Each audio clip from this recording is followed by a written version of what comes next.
नमस्कार, आप देख रहे हैं आज तक। आपके साथ मैं हूं सईद अंसारी। आप आज तक पर दस्तक देख रहे हैं। रात के 10 बजे हैं। ठीक 24 घंटे पहले हमारे देश के प्रधानमंत्री नरेंद्र मोदी की सुरक्षा में चूक के विरुद्ध हमने जोरदार दस्तक दी थी। आज तक के स्टिंग ऑपरेशन सुरक्षा का बड़ा असर हुआ है। सुप्रीम कोर्ट से लेकर राजनीतिक गलियारों में आज तक के स्टिंग ऑपरेशन की गूंज सुनाई पड़ी है। देश की सर्वोच्च अदालत ने इस मामले की जांच कमेटी गठित कर दी है। रिटायर्ड जज इंदु मल्होत्रा इसकी अगुवाई करेंगी। इसके अलावा कमेटी में 4 सदस्य भी होंगे।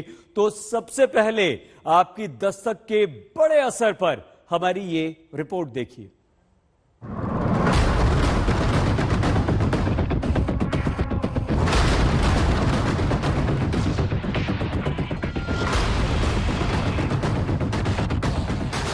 आपने एडवांस में उनको बताया? एडवांस 2 ਤਰੀਕ ਨੂੰ ਪਹਿਲਾਂ ਪ੍ਰੋਗਰਾਮ ਹੀ ਸੀਗਾ ਸੜਕ ਤੇ ਆਉਣ ਦਾ। अच्छा ਹਾਂ ਜਿਹੜਾ ਐਡਵਾਂਸ ਵੀ ਦੱਸਿਆ ਹੋਇਆ ਸੀਗਾ। भाई सरकार ने हमारे को हुक्म दिया हो ना डंडे मारो। पुलिस अधिकारियों के बयान एक राष्ट्रीय न्यूज चैनल पर सच को उजागर करते हैं। लॉ एंड ऑर्डर की स्थिति काफी खराब होती जा रही है। चन्नी सरकार उसको हैंडल नहीं कर पा रही है।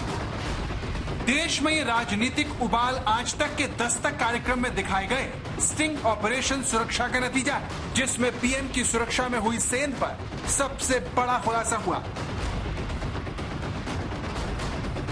5 जनवरी को प्रधानमंत्री की सुरक्षा में दरार आई थी, जिसके बाद हर देशवासी के मन में जो सवाल घूम रहे थे उनके पूरे जवाब मंगलवार रात 10 बजे मिले।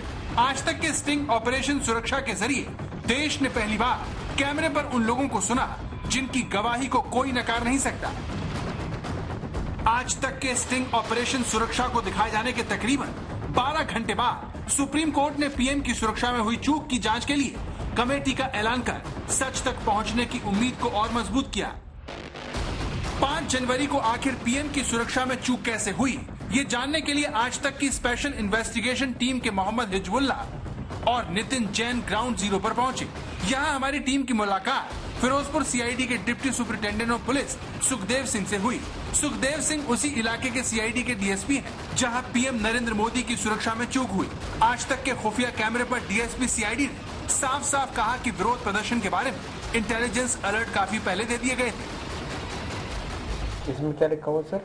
ਇਸ ਵਿੱਚ ਲਿਖਿਆ ਹੋਇਆ they can also jam Harike head works PS Makhu Ferozepur Moga road Ferozepur Zira road Ferozepur Fazilka road to ਡਨੇ ਦਾ works of BJP to reach venue of rally at Ferozepur मतलब रोकने वास्ते लाउणगे। ये आपने एडवांस में उनको बताया? एडवांस 2 ਤਰੀਕ ਨੂੰ फिर उस तो बाद भी बताते रहे। आ डीसी एसएसपी ਨੂੰ एआईजी ਸਾਡੇ ਵਾਨਾ ਚੰਡੀਗੜ੍ਹ। सड़क पे कैसे आ गए सर? ਸੜਕ ਤੇ ਨਾ ਤਾਂ ਪਹਿਲਾਂ ਪ੍ਰੋਗਰਾਮ ਹੀ ਸੀਗਾ ਸੜਕ ਤੇ ਆਉਣ ਦਾ। अच्छा ਹਾਂ ਜਿਹੜਾ ਐਡਵਾਂਸ ਵੀ ਦੱਸਿਆ ਹੋਇਆ ਸੀਗਾ। ਤਾਂ ਪਲੈਨਿੰਗ ਸੀ ਜਿਹੜਾ ਬਲਦੇਵ ਸਿੰਘ ਆ ਜੀਰੇ ਵਾਲਾ, ਉਹਨਾਂ ਦੀ ਪਲੈਨਿੰਗ ਸੀਗਾ ਵੀ ਉੱਥੇ ਦਾਣਾ ਮੰਡੀ ਫਿਰੋਜ਼ਸ਼ਾਹ ਇਕੱਠੇ ਹੋਣਾ। ਜਦੋਂ ਉੱਥੇ ਇਕੱਠੇ ਹੋ ਗਏ ਐਸਐਸਪੀ ਨੂੰ ਦੱਸ ਦਿੱਤਾ।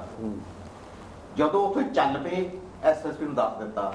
ਜਦੋਂ ਫਿਰੋਜ਼ਸ਼ਾਹ ਦਾ ਜਿਹੜਾ ਸੜਕ ਤੇ ਨਾਕਾ ਲੱਗਾ ਸੀਗਾ, ਜਦੋਂ ਉਹ ਨਾ ਤੋੜ ਕੇ ਕ੍ਰੋਸ ਕੀਤਾ ਐਸਐਸਪੀ ਨੂੰ ਦੱਸ ਦਿੱਤਾ। ਠੀਕ ਆ ਵੀ ਹੁਣ ਇੱਥੋਂ ਤੱਕ ਪਹੁੰਚ ਗਏ। ਜਦੋਂ ਇੱਥੇ ਪਹੁੰਚ ਕੇ ਧਰਨਾ ਲਾ ਦਿੱਤਾ, ਉਹ ਵੀ ਐਸਐਸਪੀ ਨੂੰ ਦੱਸ ਦਿੱਤਾ। इंटेलिजेंस ने एडवांस दसना होता है। सीआईडी के डीसीपी का दावा है कि 3 दिन पहले से अलर्ट इनपुट भेजा जा रहा था। पीएम मोदी के दौरे के दिन पल पल की जानकारी उन्होंने भेजी थी। ਜਦੋਂ ਮੋਦੀ ਆ ਉੱਤੇ ਲਿਖਿਆ ਅਲਰਟ ਅਰਜੈਂਟ। ਜਦੋਂ ਮੈਨੂੰ ਨਾ ਐਸਐਸਪੀ ਬਠਿੰਡੇ ਦਾ ਫੋਨ ਆਇਆ ਵੀ ਸੁਖਦੇਵ ਸਿੰਘ ਇੱਧਰ ਉਹ ਤਲਵੰਡੀ ਪਹੁੰਚ ਗਏ, ਤਲਵੰਡੀ ਦੇ ਇੱਧਰ ਆ ਗਏ ਆ ਨੇੜੇ ਤੇੜੇ ਇੱਧਰ, ਤੇ ਕੋਈ ਜਾਮ ਤਾਂ ਨਹੀਂ ਲੱਗਾ ਹੋਇਆ। ਮੈਂ ਸਰ ਉੱਥੇ ਜਾਮ ਲੱਗਾ ਹੋਇਆ, ਮੈਂ ਐਸਐਸਪੀ ਨੂੰ ਦੱਸਿਆ ਹੋਇਆ।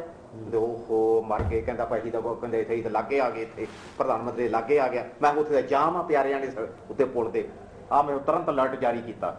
Alert urgent VVI route has been blocked by farmer. अजे उदों पीएम आया नहीं सी इत्थे। अच्छा अभी आना था उसको? अभी आना था। हाँ जी असी अपना 12:45 ते मैसेज लिखिया भी 225 वर्कर बलदेव सिंह जीरा की अगवाई विकट उथे पुल के उत्ते बैठ गए आ। वीवीआईपी रूट उन्हें ब्लॉक कर दिता। ये आपने एसएसपी को बताया? एसएसपी को बताया ना, ड्यूटी का ही अफसर कल्ला एसएसपी नहीं, मतलब इमीडिएट काम तो फिर एसएसपी को दसना होता है ना।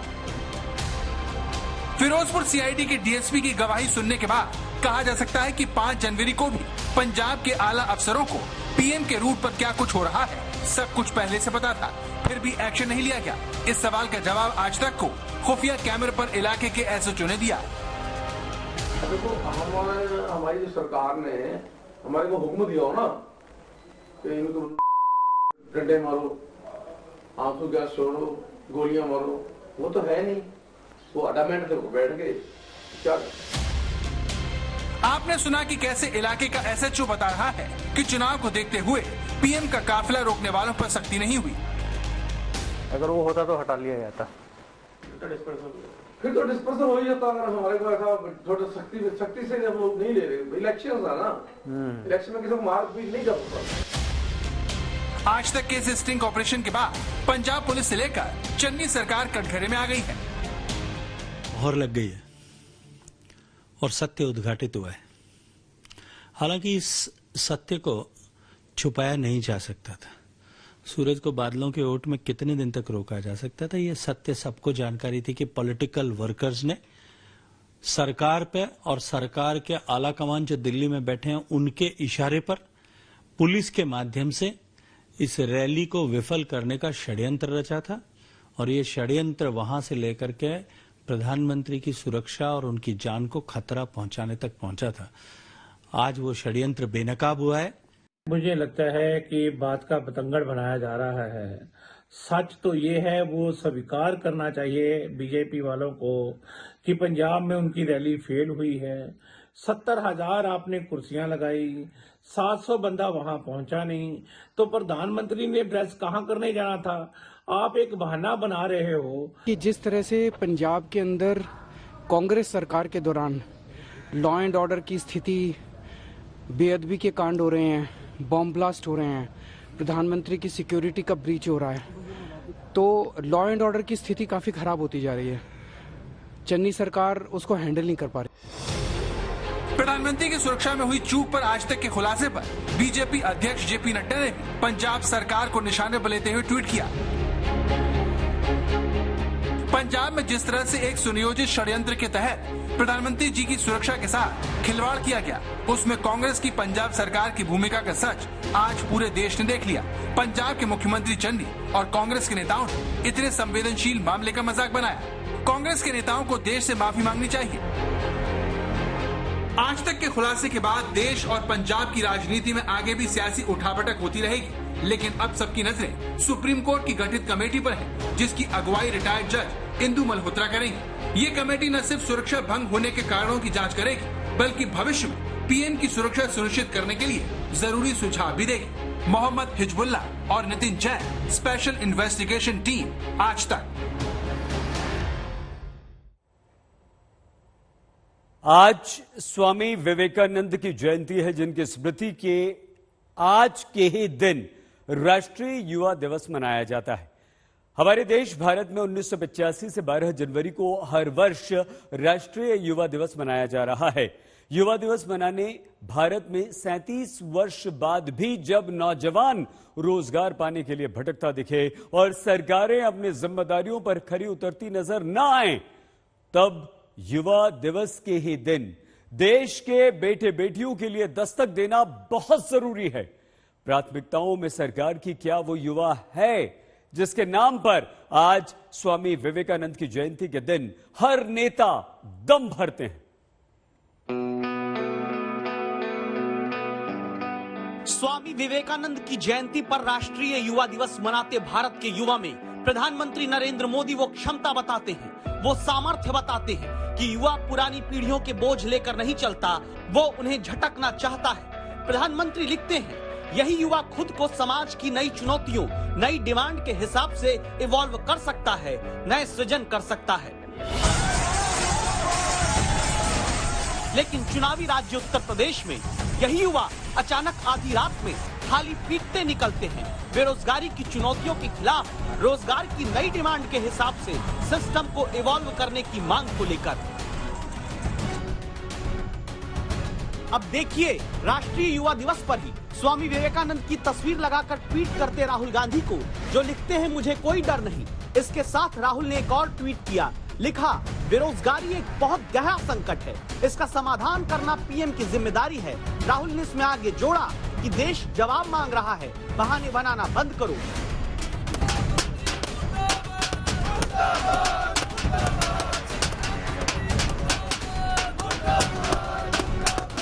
राहुल गांधी काश ऐसा ही जवाब राजस्थान में अपनी कांग्रेस सरकार से भी मांग पाते, जहां युवा जरूरत के मुताबिक भर्तियों पर सन्नाटा खींची सरकार के कान खोलने के लिए लगातार आंदोलन करके आवाज उठा रहे हैं।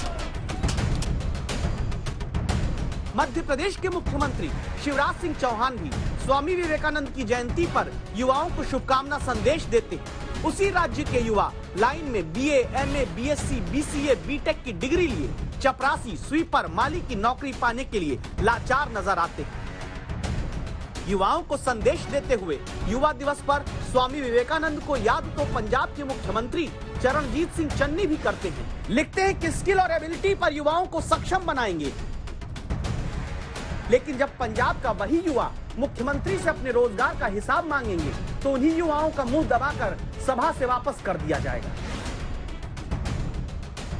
तो सिर्फ 12 जनवरी को स्वामी विवेकानंद की जयंती पर युवाओं को शुभकामनाएं देने वाले राजनेता मत देखिए, देखिए युवाओं के साथ रोजगार के सबसे अहम मुद्दे पर हर राज्य, हर दल के शासन में होने वाली बेरुखी को, क्योंकि युवा दिवस के दिन ही मध्य प्रदेश के सीएम शिवराज सिंह चौहान रोजगार मेला आयोजित करते हैं।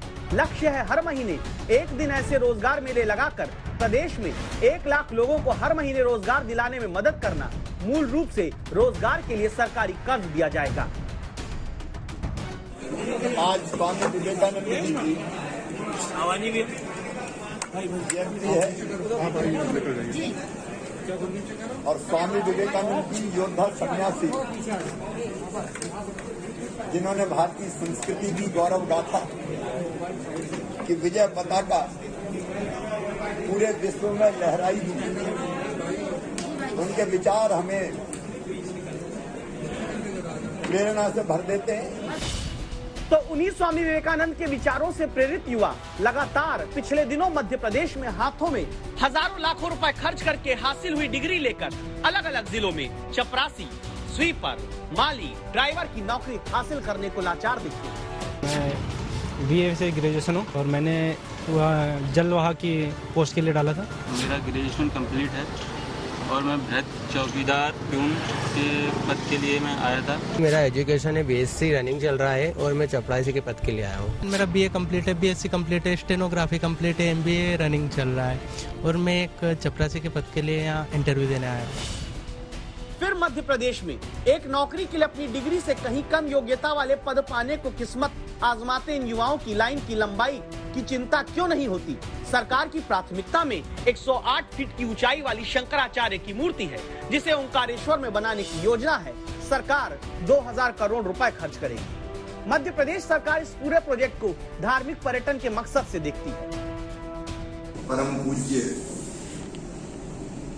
आदि गुरु शंकराचार्य जी महाराज ने देश को सांस्कृतिक रूप से पूर्व, पश्चिम, उत्तर, दक्षिण पूरे देश को जोड़ने का काम किया। ओंकारेश्वर में ही शंकराचार्य ने संन्यास धारण किया था। भगवान आदि शंकराचार्य को ओंकारेश्वर में उनके गुरु गोविंद भगवत्पाद ने संन्यास की दीक्षा दी थी।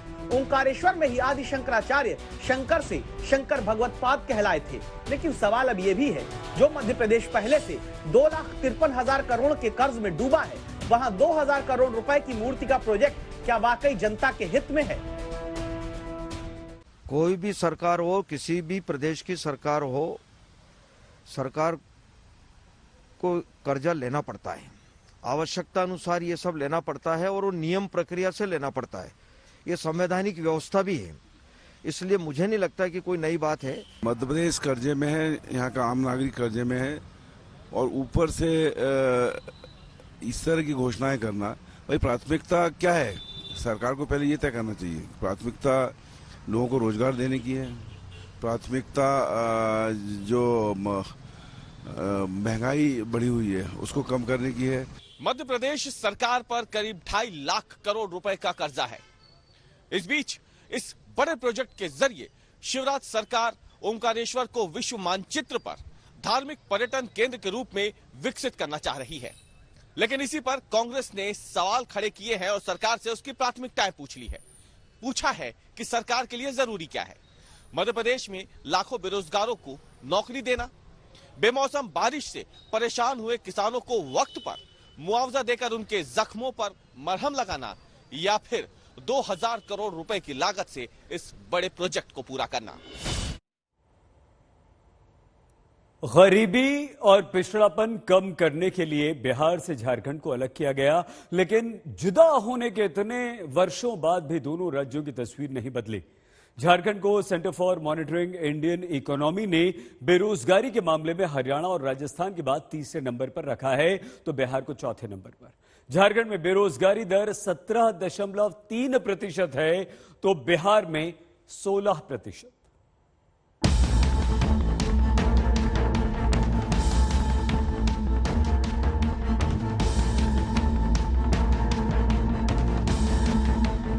जो झारखंड प्राकृतिक संसाधनों से भरपूर है, जो झारखंड 5 लाख रोजगार हर साल के वादे को सुनकर हेमंत सोरेन को मुख्यमंत्री बनाता है, उस झारखंड में एम्प्लॉय एक्सचेंज क्यों सुनसान पड़े हुए हैं? ये सवाल हमने रांची से 60 किलोमीटर दूर सिल्ली में रहने वाले परमानंद महतो से किया, जो पिछले 3-4 साल से डिप्लोमा करने के बावजूद इसी तरह बेरोजगार घूम रहे हैं। डिप्लोमा है, पास आउट। डिप्लोमा है? हाँ। कितने दिन से पास आउट है? 2018 15 to 18 बैच के थे। अभी तक जॉब कहीं नहीं लगा? नहीं लगा है, वही सिलसिला में आए हुए हैं। झारखंड में 7,32,000 से ज्यादा बेरोजगार हैं, जबकि सरकार के अलग अलग विभागों में 3,29,000 पद रिक्त पड़े हैं। सबसे ज्यादा 1,04,000 पद स्कूली शिक्षा विभाग में रिक्त हैं, तो गृह विभाग में 73,938 पद खाली पड़े हैं। तीसरे नंबर पर स्वास्थ्य विभाग है, जहां 35,322 पदों पर नौजवानों को रोजगार दिया जा सकता है। रजिस्ट्रेशन कराने के लिए उम्मीद है कि कुछ होगा, यहाँ से नौकरी वगैरह लगेगा? हाँ, उम्मीद है, इसीलिए तो आए। 2019 के चुनाव में बेरोजगारी को मुद्दा बनाकर ही हेमंत सोरेन मुख्यमंत्री बने थे। 2 साल बाद भी वो रोजगार को अपनी प्राथमिकता बताते हैं, लेकिन विपक्ष के सवाल पर चूक जाते हैं कि जिस राज्य में देश के कुल खनिज संपदा का 40% हिस्सा हो, वहाँ इतनी बेरोजगारी क्यों है? इस बार हम लोगों ने बड़े पैमाने पर सभी विभागों की नियुक्ति नियमावली बना ली है और अब बहुत जल्द सभी विभाग तेजी से नियुक्ति ये निकालेंगे। राज्य सरकार को जब इसकी चिंता ही नहीं है कि हमारे झारखंड के नौनिहालों को रोजगार मिले, छात्र छात्राओं को जो एक बड़ी फौज पढ़ लिख कर खड़ी हो रही है, उनको कहीं न कहीं प्लेसमेंट कराए, इस दिशा में सरकार का कोई योजना है? सरकार तो होर्डिंग्स लगाने में व्यस्त है। पिछले 5 वर्षों तक झारखंड में डबल इंजन की सरकार रही और पूरे राज्य को गर्त में ढकेलने का काम किया। अब उसका दंश पूरा राज्य झेल रहा है और 2 वर्षों में पिछले 1.5 वर्ष कोरोना में निकल गए हैं, तो निश्चित रूप से हमें बहुत सारी चुनौतियों का सामना करना पड़ रहा है। दिलचस्प बात यह है कि साल 2021 को हेमंत सोरेन सरकार ने नियुक्ति वर्ष के रूप में मनाया, मगर पूरा साल गुजर जाने के बावजूद दावा है कि नियुक्ति नहीं हो पाई। उल्टे झारखंड लोक सेवा आयोग परीक्षा में अनियमितता के इल्जाम से सरकार की बदनामी हुई।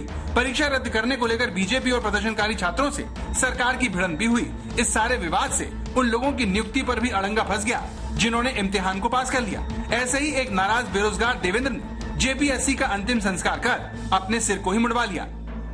ये जो जेपीएससी देख रहे हैं भ्रष्टाचार का अड्डा और कचरा का डब्बा बन गया है, इसलिए ये इसका हत्या हो गया। इसका हम लोग 60-62 दिन लगातार कड़की ठंडा में हम लोग आंदोलन किए, लेकिन ये सुना नहीं, तो सुनेगा कहाँ? इसका हत्या हो गया है। आखिर कितने दिन? ये सवाल यक्ष प्रश्न बन गया है पेरेंट्स के सामने, और इसको लेकर वो बेहद चिंतित हैं कि आखिर कब रोजगार मिलेगा, झारखंड में एम्प्लॉयमेंट का विस्टा कब खुलेगा, एम्प्लॉयमेंट का द्वार कब खुलेगा, और बेरोजगारी दर जो आसमान छू रहा है महंगाई की तरह, वो कब नीचे आएगा। सरकार से निराशा बेरोजगारों को झारखंड हाईकोर्ट ले गए, जहां करीब 16,000 पदों पर बहाली के मामले लंबित हैं और बेरोजगारों के नसीब में इंतजार ही आ सका है। झारखंड की तरह बिहार में भी नौजवान अपनी नियुक्ति के लिए भटकने को मजबूर हैं। और अब खबर सम्राट अशोक से जुड़े सबसे बड़े विवाद की। वरिष्ठ लेखक और नाटककार दया प्रकाश सिन्हा ने यह दावा किया है कि सम्राट अशोक औरंगजेब जैसे थे, क्योंकि उन्होंने औरंगजेब की तरह अपने भाइयों को मरवाया, अपने पिता को कारावास में डाला। सम्राट अशोक पर इन बयानों से बड़ा राजनीतिक विवाद खड़ा हो गया है। जिन सम्राट अशोक के स्थापित चक्र को राष्ट्रीय प्रतीक बनाया गया, क्या उनकी औरंगजेब से तुलना की जा सकती है? क्या सम्राट अशोक ने औरंगजेब की तरह अपने भाइयों की हत्या करवाई थी?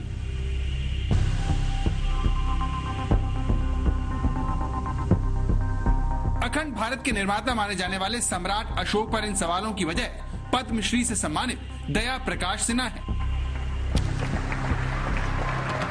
दया प्रकाश सिन्हा एक लेखक और नाटककार हैं, जो अपने नाटक सम्राट अशोक की वजह से विवादों में आ गए हैं। एक इंटरव्यू में दया प्रकाश सिन्हा ने कहा कि जब मैं सम्राट अशोक पर नाटक लिख रहा था तो रिसर्च के बाद बहुत ही आश्चर्य हुआ कि सम्राट अशोक और मुगल बादशाह औरंगजेब के चरित्र में बहुत समानता थी। दोनों ने जीवन की शुरुआत में पाप किए और उसे छिपाने के लिए अति धार्मिकता का सहारा लिया। दोनों ने अपने भाइयों की हत्या की और अपने पिता को कारावास में डाल दिया। अशोक का चरित्र बहुत ही रोचक है। उसने अपनी पत्नी को जला दिया था क्योंकि उसने एक बौद्ध भिक्षु का अपमान किया था। सम्राट अशोक के बारे में दया प्रकाश सिन्हा की इस विवादित टिप्पणी का बिहार में विरोध होना शुरू हो गया है और उनसे पद्मश्री वापस लेने की मांग भी हो रही है। सम्राट अशोक के बारे में इससे पहले किसी भी साहित्यकार ने ऐसी टिप्पणी नहीं की है, इसीलिए अशोक को बहुत बदसूरत और कामुक बताने के दावों को कई इतिहासकार खारिज करने लगे हैं। सम्राट अशोक की तुलना औरंगजेब से करना अत्यंत ही हास्यास्पद प्रतीत होता है। सम्राट अशोक को एशिया ही नहीं बल्कि पूरे संसार का सर्वश्रेष्ठ सम्राट माना जाता है। प्रियदर्शी अशोक इसलिए हो गया कि उसका रूपांतरण हुआ। जब वह बौद्ध भिक्षुक हो गया, उसके बाद उसके जीवन में आमूल चूल परिवर्तन आए, जो परिवर्तन औरंगजेब के जीवन में नहीं आया था। भारत में सम्राट अशोक के शासनकाल को स्वर्णिम माना जाता है, इसीलिए उनके बारे में की गई इन टिप्पणियों ने एक बड़े विवाद को जन्म दे दिया। सुजीत झा, पटना, आज तक।